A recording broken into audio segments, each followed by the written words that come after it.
این نوبت هم با افتخار محضر استاد عزیزم حجت الاسلام و المسلمین تراشیون عزیز هستیم. آقا سلام، خیر مقدم، خوشحالیم از زیارت. سلام علیکم و رحمت الله. بسم الله الرحمن الرحیم و الحمد لله رب العالمین.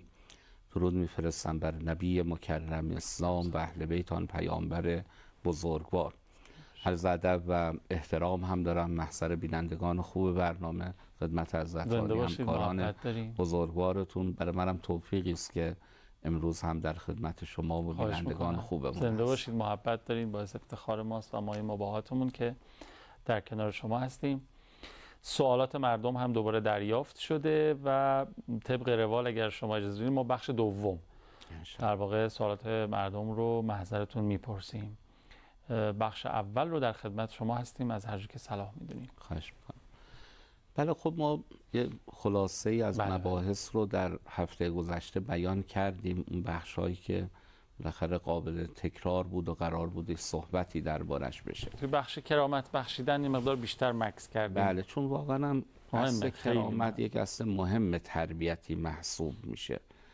اگر من بخوام یه وزنی بهش بدم در تربیت، شاید بگم مثلا حدود 30% تربیت با این زیرساخت کرامت جلو میره. یعنی اگر ما حسبش بکنیم، یعنی بخش عمده ای از تربیت رو انگار داریم از بین میبریم. برای همین برخی از ارکان تربیتی ارکان کلیدی هستند، مثل محبت، مثل همین تکریم، مثل محیط، مثل دوستان. اینا واقعا عوامل مهمی در تربیت محسوب میشن که ما نباید خدایی نکرده اینها رو نسبت بهش غفلتی نشون بدیم. ببخشید، امیدوارم بیادبی نکرده باشم وسط کلامتون. ما قرار بود این سوالات رو بخش دوم بگیم. یه سوالی دارم میبینم، به نظرم اینو اینجا بگیم بد نیست، چون کلیه سوالشون گفتن درباره روش تربیتی امامان بیشتر صحبت بکنید. تو همین بخش کرامت بخشیدن انصافاً بی‌نظیره. یعنی اون روش اهل بیت در کرامت بخشیدن، به من یاد مثلا برخورد پیامبر با حضرت زهرا یا با امام حسن، امام حسین، اینکه تو سجده مثلا امام حسین ملت همه منتظرن یه ساعت، من منتظر بودم تا حسن بیاد، نوام بیاد پایین از رو دوشم. یعنی این نوع عملکرد دیگه داره داد میزنه پیامبر که شما چجوری باید کرامت بدین مثلا به. حالا شما می‌بینید یه موقعی اینا در محیط‌های خانه با فرزندان و نوه‌های خودشون بود. شما وقتی نگاه می‌کنید می‌بینید در گستره فضای اجتماعی هم نسبت با همه مخاطبینشون همین طور بودن. شما مثلا در فتح مکه فرمانی رو که پیامبر گرامی اسلام صادر میکنه، ببینید همش سرشار از کرامته. شما یه مخاطبی دارین که بالاخره با شما داره میجنگه، مشرک، سر جنگ داره، ولی میگه وارد میشه اصلا حق ندارین حتی به اموال اینها دست بزنید. همه چیز اینا محبوب. حالا شما این یه بخش، مثلا نمونه های دیگه ای داریم.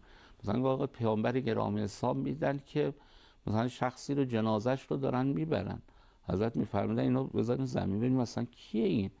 در یه روایت داریم فنظرم بچه حضرت پارچه رو روی او بلند کردن از این جنازه. واقعا امیرالمومنین فرمود هذا غلام آل نجار، این غلام آل نجاره. آل نجار هم یکی از اون آلهای جاهلیت بوده. بعد فرمودن که علی جان تو همینو میشناختی؟ ولی یا رسول الله اتهام به منم خیلی علاقه من بود، هر وقت من رو میدید و یا علی انی احبک، من تو رو خیلی دوست دارم علی جان. حالا شما پیامبر ببینید چطور رو تکریم میکنن. میگن مثلا به تعبیر غریب گیر آوردیم، مثلا اینو میخواد ببریم دفنش کنیم. حضرت هم فرمودن که اینو نگه دارین جنازه رو. رفتن از منزل یا فرستادن از منزل لباس خودشون رو آوردن، خود حضرت او رو غسل دادن، در لباس خودشون کفن کردن، تشییع کردن، با چه عزتی او رو دفنش کردن. یعنی حتی می‌بینیم به جنازه مؤمن چطور احترام می‌گذاشتن. یکی از مهمترین عوامل جذاب بودن پیامبر برای مسلمان ها در اون دوره، به نظرم یکی از مهمترین عواملش همین نوع عملکرد و رفتار پیامبر بود که این احترامی که به کودکان می‌گذاشتن، به بزرگترها می‌گذاشتن. کسی نمی‌توانست پیشی بگیره در سلام گرفتن از پیامبر گرامی اسلام. من یادم، حالا این خاطره رم بگم، ما اولین سفری که مشرف شدیم مدینه، یه بزرگواری همراه ما بود. داشتیم اولین بار میرفتیم برای مسجد النبی خوش به سلام. تو راه به من ایشون یه جمله‌ای گفتش که فلانی اگر انشالله وارد شدی گنبد خضرا رو دیدی سلام نکن یا نگه سلام علیک یا رسول الله ها و علیکم السلام یا رسول الله. اینجا هم پیامبر سلامش کرده به تو. آفرین. حالا شما ببینید اهل بیت اینجوری اصل رو بر تکریم، بعد همین میشه که ببینید به فرمان شما این شیفتگی ایجاد میشه، هر که باهاشون دمخور میشه نشست و برخاست میکنه، میبینید فرقی هم نمیکنه. شما ببینید تاریخ رو ببینید حتی دیگه، حتی با دشمنی که بهش بیشترین بی احترامی و حد حرمت رو کرده پیامبر با احترام و اکرام برخورد. شما ابن ملجم رو ببینید وقتی خب ضربه زد امیرالمومنین تو وصیتشون، یعنی قضا می آوردن اول برای او بردید، خیلی حرفه این. خب این بزرگمنش. ما حالا میگیم چه برسه با فرزندان. بله. حالا تو محیط خانه ما میگیم بعد اگر میخوایم فرزندانمون رو همراه خودمون بکنیم اون تربیت فطریه اتفاق بیفته، این تکریم جز اصول بالاخره لازمش. برای همین من گفتم شاید 30% تربیت بیشتر نباشه کمتر نیست. بله قطعا پایه تربیت این، ولذا باید حتما مورد ملاحظه قرار بگیره. چه بسا شما اگر تکریم نکنید هر اصل دیگه تربیتی رو بیارین توی مباحث تربیتیتون شاید جواب نگیرید. دقیقاً. به نظرم یکی از مهمترین آثار و برکات این ماجرای تکریم فرزندان اینه که اونا انسان‌های موفقی خواهند شد. بله. یعنی تو درسشون، توی با عزت نفس، اعتماد به نفس، بله قطعاً همینطور خواهند شد. خب حالا بله حالا چون زمانم سپری شد، من فقط یه نکته کوتاهی را عرض بکنم که مطلب جدیدی برای انشالله بینندگان خوبمون باشه. با اینکه ما در تربیت داشتیم روش‌ها رو بیان می‌کردیم، یکی از نکاتی کنار محتوای خوب ما باید برای فرزندان فراهم بکنیم، حق بچه‌هامون اینه جناب آقای قوامی عزیز که دوستان خوبی هم داشته باشن اگر می‌خوایم تربیت بشن. حالا من یه سوالی رو از بینندگان میپرسم، حالا جوابم میخوام به خودشون بدن، زحمت نکشن پاسخی رو بخوان برای ما ارسال کنن.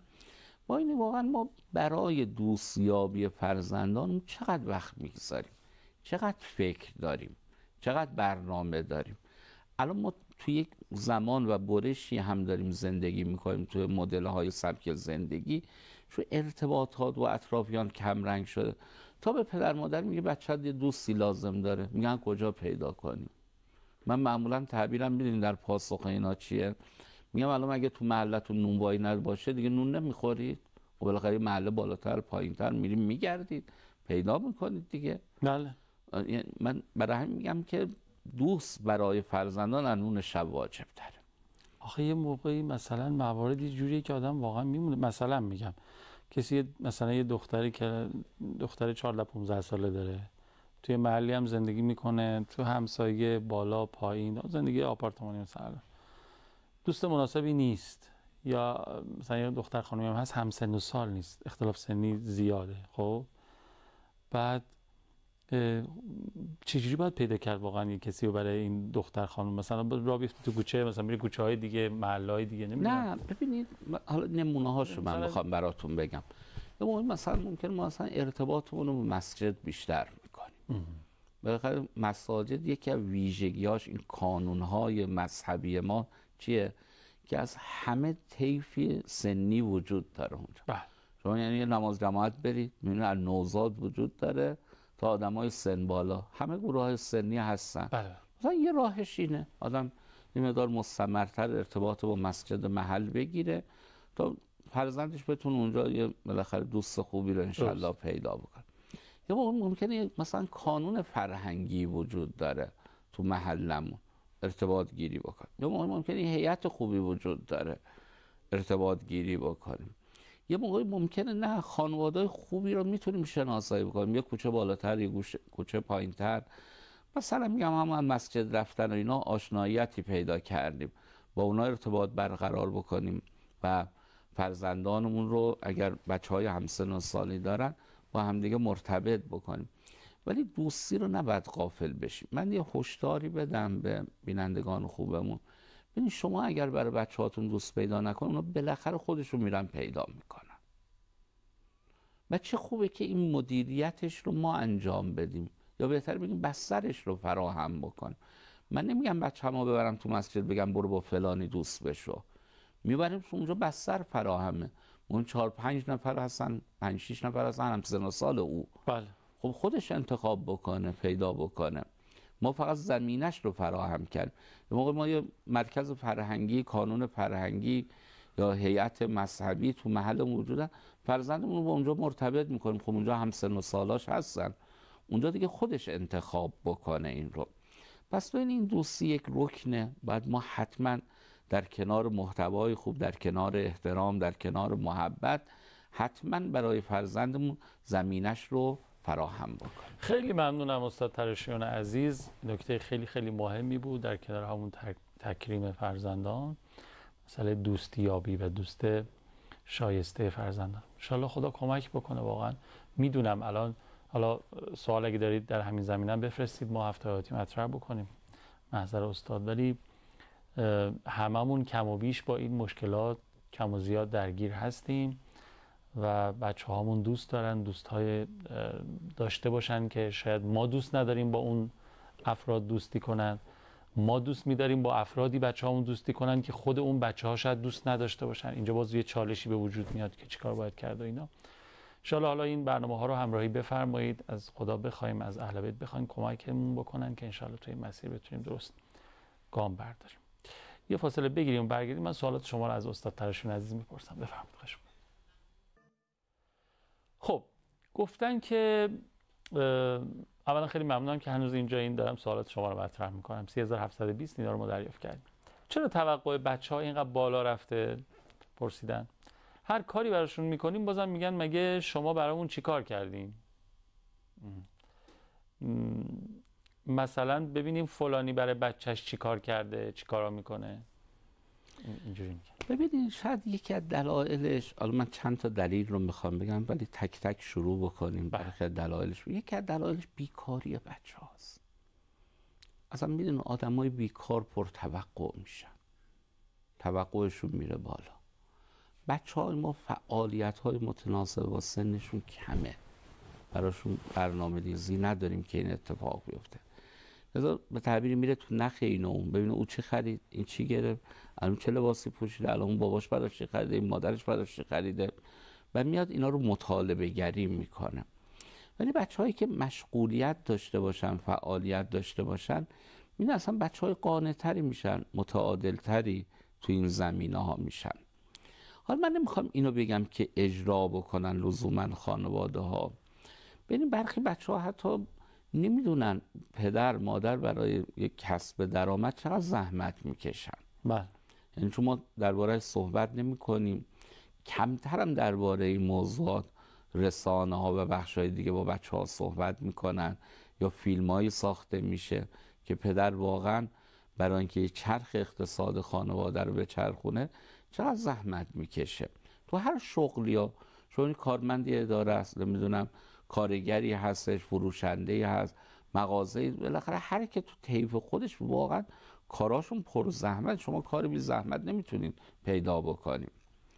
ولی بچه‌ها الان چقدر با اینا آشنا. میدونین چرا حالا این رو عرض کردم؟ قدیم‌تر بچه‌ها مثلا 3 ماه تعطیلی میرفتن سر کار میکردن، یعنی به نوعی پیش به تنشون مالیده میشد. این کار سختیه، برای پول محدود چقدر باید زحمت بکشی.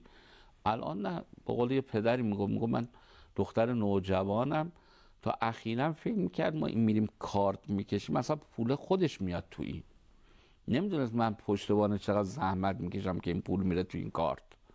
یعنی حتی تا این حد رو گاهی اوقات نمیدونه، راحت به باباش میگه کارت بکش برای من دیگه. آره، یعنی میخوام بگم بچه‌ها یه مقداری باید با این موضوعات آشنا باشن. نکته دوم، مادران گاهی اوقات با بچه‌هاشون تو این زمینه صحبت بکنن که پدر چقدر زحمت میشه، کارش سخته، کارش مثلا پر زحمت، اینا رو صحبت بکنن. و از اون طرف گاهی اوقات ما پدرها درباره همسرمون صحبت بکنیم با بچه‌ها، که ببینیم مثلا مادرت هم دوست داشت امسال عید میشه پرده خونه عوض بشه، ولی خب این قانع بود، میدونه وضعیت چطوره، نمیشه خرید، لذا خواسته خودش چی میگذره. یعنی یه سری اینها رو برای بچه‌ها چیکار کنیم؟ بیان کنیم. این یک. نکته دوم، روی داشته های بچه ها یه مقداری چیکار بکنیم؟ تمرکز بکنیم. بچه ها گاهی اوقات ما پدر مادر رو خیلی کارایی رو براشون میکنیم ولی یادشون میره. بله. پیامبر گرامی اسلام فرمودن که من بچه ها رو دوست دارم. چرا؟ چون وقتی حتی یه بدی هم در حقش میشه راحت یادش میره، فراموش میکنه، نمیمونه تو ذهن. تو خوبی ها ممکنه همینجور باشه، به راحتی تو ذهنش نمونه که همین شب عید مثلا پدر مادر مثلا چقدر بر او هزینه کردن، رخت و لباس نو خریدن، کفش براش خریدن. اینا رو یادآوری کنیم. بله، گاهی اوقات به شکل‌های مختلف میدونین بعضی میگن منت گذاشتیم. آره، محکوم به این میشیم که حالا یه کاری کردیم باید منت بذاریم. حالا تو میخوای متوجهش کنی بابا خب تو وقتی یادت نمیاد اینجوری میگی، من مجبورم به تو بگم.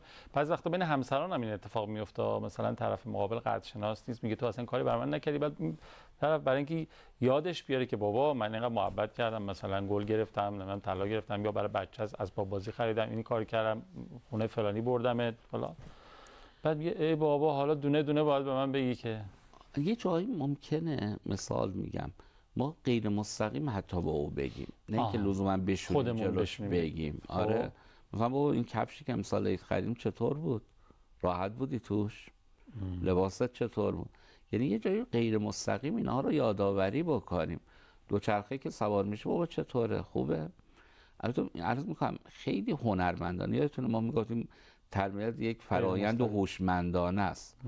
یعنی باید هم خوب فکر کنیم، هم خوب عمل کنیم. یعنی یه جایی بند و آب ندیم خرابش کنیم که بوی منت گذاشتن و اینها بچه‌ها خیلی باهوش و تیزن. بله. مثلا این روزا اینم پس یه نکته که ما باید بهش توجه کنیم. یه موقع هم خوب بچه ها رو با افرادی که سطح زندگی هاشون پایین تر از ما هم هست مرتبط کنیم، ببینند. الان مثلا از بینندگان خوب من اینو بپرسم، واقعا چند تا از بچه های ما با خانوادهایی که واقعا به سختی دارن زندگی میکنن ارتباط گیری پیدا کردن؟ بردیمشون ببینن برخی واقعا به مشقت و سختی زندگی میکنن. مثلا ما ایام نوروز میشه میخوایم یه تفریح بکنیم، معمولا میریم جای دیدنی و بالاخره ویژه رو بچه ها رو نشون میدیم. یه جایی مثلا تو همین ایامی که هست، مثلا خصوصا بهار و اینا، بالاخره مردم گشت و گذاراشون بیشتر هست، مثلا واقعا ببریم توی منطقه محروم، هم ماشین چرخی بزنیم ببینه. خدمت شما عرض کنم گاهی اوقات برخی بچه‌ها ممکنه اسم کفش رو هم تا حالا نشیدن، چه برسه پاشون کرده باشن و هستن اینها. من میخوام بگم اینا رو ببینن بچه‌ها. یعنی بچه‌ها وقتی سطح پایین ترها رو ببینن قدردان میشن از پدر و مادر. ولی ما دائم میبریم مثلا این خونه‌های فامیلی که بهتر هستن، گاهی اوقات شاید خودمون هم بیشتر تمایل داریم اونجا رفت آمد بکنیم، بعد منجر میشه این بچه این سطح بالاها رو میبینه، بعد خواستاش میره بالا. دیدی فلانی رفتیم برای خودش اتاقی داشت، دیدی فلانی رفتیم چه مثلا اصلا به نظر این نسخه رو برای خودمون، حتی برای خودمون با نیت برای خودمون هم باید این نسخه رو بچینیم، برای خودمون، برای همسرمون، حالا غیر از حتی فرد. بله، دیدن آدم‌هایی که پایین‌تر هستن سطح زندگیش انسان رو نسبت به داشته‌اش شوق‌گذارتر میکنه، شوق‌گذاریش بیشتر میشه. ظاهراً درباره حضرت موسی علیه نبینا و علیه السلام میگن این موقعی از مسیری عبور میکردن، یه پیرزنی نشسته، ازت دقت کردن این دو تا دستش رو نداره، ازت نزدیکتر شدن، نه تو نابینام هست. یه کاسه نون خشک هم جلوش گاهی اوقات دلا میشه، یه تیکه از این نون خشک رو با انگشت پای چیز میذاره تو دهنش بخوردن. هی هم داره میگه خدایا شکرت، خدایا شکرت. حضرت موسی رفتن محکی بزنن او رو، بعد از حال احوال گیری ازش گفتن تو که مثلا دو تا دستت رو نداری، بینایی هم که نداری، نون و خشک هم داری میخوری، این شوق‌گذاریت برای چیه؟ جمله زیبایی رو این پیرزن به موسی گفت یا موسی من خدا رو برای داشته‌هام دارم شوق‌گذاری میکنم و فکر میکنم برای این داشته‌هام اگر شوق‌گذار خدا باشم وقتم کم میارم. یه مقداری باید بچه ها روی داشته‌هاشون متمرکز بکن. بله بالاخره آدم دنیا میدونید دیگه یک دریای شوره، آدم هرچی ازش بخوره تشنه تر میشه. یعنی شما نمیتونید فردی رو ببینید به یه مرحله‌ای برسه بگه من دیگه قانعم. نمیتونیم. یعنی اینایی که دنیایی فکر میکنند. ولی از انسان بعد روی داشته‌هاش تمرکز بکنه، خود این میتونه شوک‌گذاری ایجاد بکنه. گاهی اوقات پدر مادر مثلا بچه اعتراض میکنه این ماشین ما داریم، بگن بابا یادت مثلا تا 2 سال پیش همینم نداشتیم ما. یعنی یه یادآوری بشه بدون نداشتن الان داریم، بعد همینی که داریم شوک‌گذار باشیم. یادت بابا میگفت همین یه 4 چرخی باشه برای اون به چرخ کافیه. مثلا من گوشیم اینه، مثلا فلان مدل رو میخوام که مثلا معروفه و فلان. آره مثلا اونجا باید بهش بگیم که آقا همین اینم خیلی‌ها ندارن الان مثلا. بله الان واقعا من دیدم مثلا برخی می‌بینم گوشی‌های ساده در همین ماجرای کرونا که حالا اون دفعه هم اشاره کردین خیلی‌ها نداشتن واقعا، نه تبلت داشتن نه گوشی، مونده بودن چیکار کنن. بله یعنی من باز اینا رو سراغ دارم، افرادی که مثلا مادر علنگو خودش رو فروخته بود برای بچهش گوشی گرفته بود. حالا عرض بنده اینه که روی داشته‌ها ما باید یه تمرکزی داشته باشیم. اینم کمک میکنه. گاهی اوقات از خاطرات گذشته خودمون هم بگیم. یعنی گاهی اوقات مقایسه زندگی ها میتونه به بچه ها کمک بکنه که مقداری توجهشون به زندگی و داشته هاشون بیشتر. خیلی ممنونم، دست شما درد نکنه. ما کمتر از 1 دقیقه تا پایان برنامه فرصت داریم. جنبندی شما رو فرمایشات پایان شما رو بشنویم و خداحافظی کنیم. خدمت شما عرض بکنم که برای تربیت اگر ما بخوایم انشالله موفق بشیم، حالا با همه این گزاره هایی که داریم نقل میکنیم، این 2 تا نکته رو ما پدر مادران، خصوصا مادران بزرگوار که بالاخره جهادگران عرصه تربیتن، بیشتر بهش توجه کنم. یکی مطالعه‌مون رو بیشتر بکنیم. یعنی ما هرچی میریم جلوتر بیشتر نیاز پیدا میکنیم. شاید این مقداری که سال 1403 به مطالعه نیاز داریم برای تربیت بچه‌مون، سال 1402 نیاز نداشتیم. یعنی لذا خودمون رو نسبت به تربیت علممون رو، مهارتمون رو، آگاهیمون رو تقویت بکنیم و بالا ببریم.